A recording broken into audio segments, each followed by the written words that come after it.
finally warming up, and although I can't get my garden started yet, I can go ahead and plant the green stalks. One of the nice things about these is the pockets warm up a lot quicker than my in-ground soil does. So here's my green stalks after all winter. There's still some kale growing in them, some chard. This kale's going to seed. These are flowers that are generally just annuals around here, but look how well they did in this green stalk. Absolutely gorgeous. I mean, they're coming back with flowers on them, blooms. Several of them are. I am going to have to redo the kale since it's going to seed. I could let the seed drop, but I don't want it. It takes quite a while for it to go to seed, the seed to ripen, and then to drop, and I don't want to give up the spaces in the green stalk for that. So I'm just going to chop these off for the chickens. An annoying thing is the foxglove seeds are all through the planter. Super lovely and healthy, but I don't want the foxglove in here. So I grabbed some seeds and I went ahead and made all the plant tags for them. So what was in here got eaten by slugs, unfortunately. I have a new plan this year to keep the slugs out.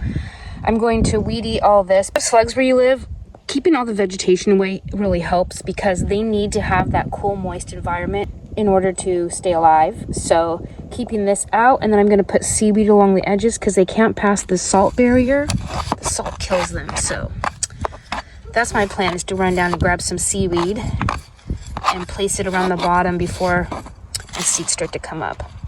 What I found last year was the slugs were climbing up and they would climb under, or they would burrow under the soil, and then they would come out and eat my nice, tender, fresh seedlings. So it's not cool. If you find some sort of this is a messed up shovel, see how flat it is?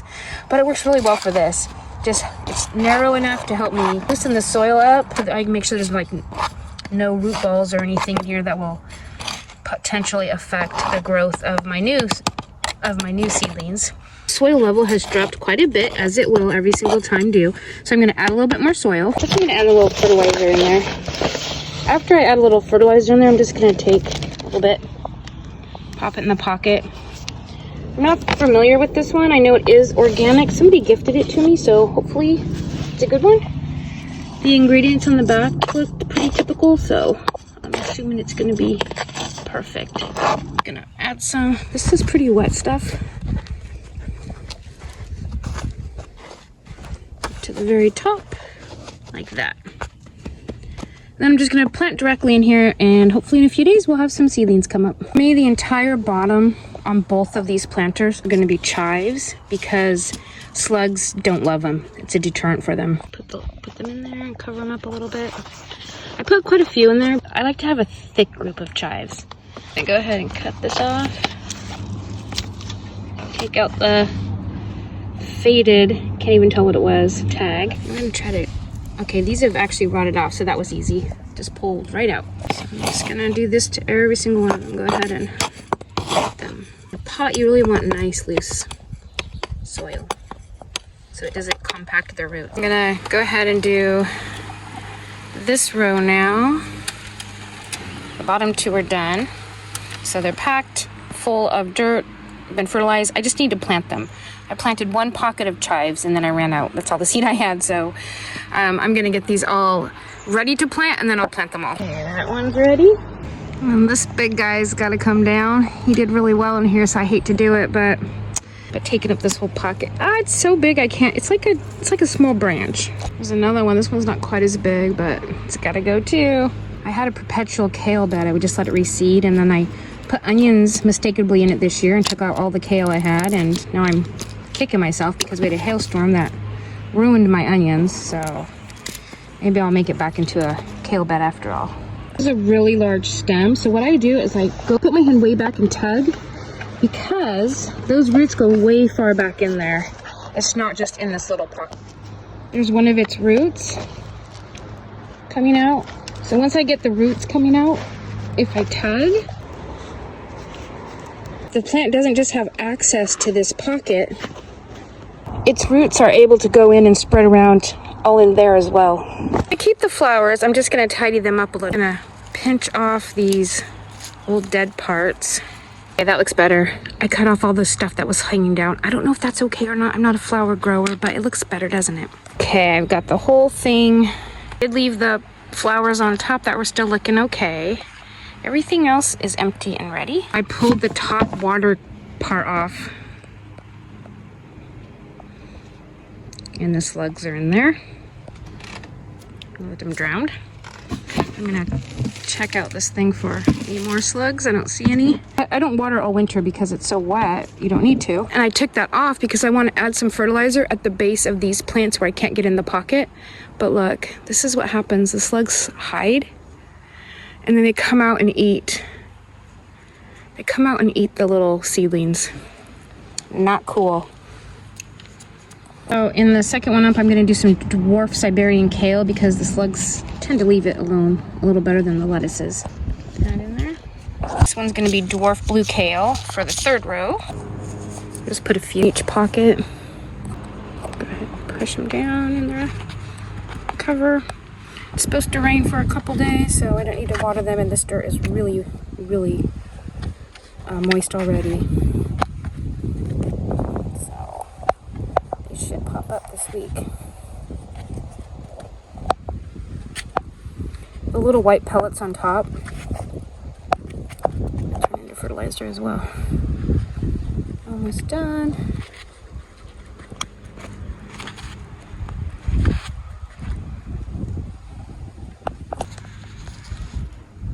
These GreenStalks have been really, really amazing. We've only had them for 1 year now, but I am really liking them a lot. We have 2 green ones here, 2 green ones to put up, 4 for strawberries, and I just bought 2 for the school for strawberries. So I'm definitely loving the GreenStalks. I'll leave a link down below. I might be able to get a code for it for a discount. I'll write it in the description box if I can. Check these out if you want to grow quite a few plants in a small area. These are fantastic. My 4th layer is going to be tatsoi. Put a few in each pocket. What I do with the extras when they pop up is we just clip them off and put them in salad. They're nice and tender. Oops, I just did that whole row of kale again. So the 5th row is going to be the tatsoi. 5th row is going to be arugula. There we go. You know, I was gonna put some lettuce or something up here, but I think I'll get some more flowers. I like the top of it with the flowers. It's very pretty. So I will have to go pick up flowers since I don't grow flowers myself, which I probably should learn how to do. The planter is loaded with these plants, which are called foxglove. So there's foxglove grow all around here. So their seeds must have really enjoyed this space because almost every single pocket has either a small foxglove or a giant foxglove in it. You see, so it has a snail. It's at the very top of it. It was like right there. So little guys, don't do this. Last year I put tape on them, so now I'm gonna have to go through and clean up all the tape because it didn't last. You couldn't see what was on it. These will fade in the sun too, but pretty soon they'll pop up and we'll be able to identify what they are. I just put them there for now so I can remember who's what. Let me know if this is how you are too, but I really have a hard time. I know these are going to be eventually one day beautiful flowering plants, but I don't want them here. I have a hard time killing things. I just have a hard time. Editing Lisa popping in real quick. I'm watching myself pull the foxglove out of the GreenStalk. And don't do it with bare hands. Some people can be very sensitive to foxglove. It's a poisonous plant. The flowers, the stems, the leaves, everything on that plant is poisonous. It doesn't bother my hands when I touch it, but it could bother yours. So if you're trying to get rid of foxglove, use gloves. I feel like there's other people who can just I even have a hard time thinning. I just want them all to survive and live their happiest life. I saw another slug. These guys are the worst. I'll go ahead and leave the green onions in here. That won't hurt anything. And as you can see, the slugs didn't eat them. Not cool. A little prickly guy. Yuck. I wonder if the chickens will eat this. I'll give it to them and see. Not sure why the flowers on this one didn't do quite as well. That one has 3 pockets doing okay with flowers. This one has 1 flower, 2 flower, and they're quite small. So I'll spruce it up and I'll add more to it, but it's interesting. And then I can understand why the foxglove grew like crazy in this one, because it's just wherever the seeds went, they went. Okay, this one is all weeded, and when I just did that shot, we've got a banana slug. I am gonna put chives in the bottom of this one as well. I went back in the house and I did find one packet. The soil in all of them, so I'm just gonna give them each some fertilizer. Don't skip this part. The plants have no access to anything except for what we give them, since they can't burrow their little roots down into the ground down deeper. My family likes cilantro, so we'll do a row of cilantro. I'm one of those people who thinks it tastes more like soap. Not my favorite, but I will gladly plant whatever other people will eat. Cilantro, though, even the smell of it is off-putting to me.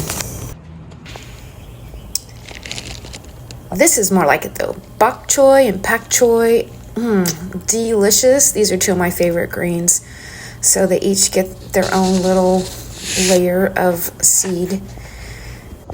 I'm finding that I like to put a lot of the plants that you can cut and then they can grow back, like lettuce. Way too many seeds in here, but I'm just gonna see what happens. They're pretty old, but I think a lot of them are still gonna germinate. There's a little slug hiding in there. Hopefully he doesn't eat all of them before I catch him and feed him to my ducks. It's been a week since I planted them. I ran and got some flowers for the top, but we do have some seedlings coming up. This is arugula. Not all the pockets are doing anything, like the tatsoi hasn't started to come up yet. There's just one that some of the kale is popping up, just now starting. Seeing one in about each little pouch. Butter crunch is popping up nicely. Baby choy up in a week. All these things that like the cool temperatures popping up. I'm out here earlier and the pak choy hadn't started yet, but then this afternoon with the nice warm sun, they're actually coming up as well. Right there. So I thought I got the same flower, but this is a different flower. I don't know my flowers. This is what I'm putting in because this is what I purchased. I'm going to plant one of these in each of the little pouches, and then I'll show you what it looks like when I'm done. These are all going to be purple flowers, so I'm going to interchange purple with the white and pink along here. Okay, so there's the top with the new flowers in it. Looking spiffier.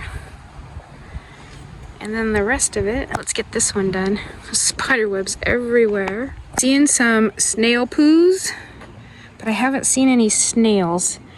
Yesterday I found one, but I'm not seeing any, thankfully, so maybe I got them all. So in 1 week, 6 of the 14 levels have started to germinate. So next week we might see all of them popping up with little seedlings. I've got a video showing step-by-step how to put the GreenStalks together that I will link below in the description box. And if you want to follow along and see how this guy goes, as well as the rest of our gardens, go ahead and subscribe to the channel, and I'll see you next time.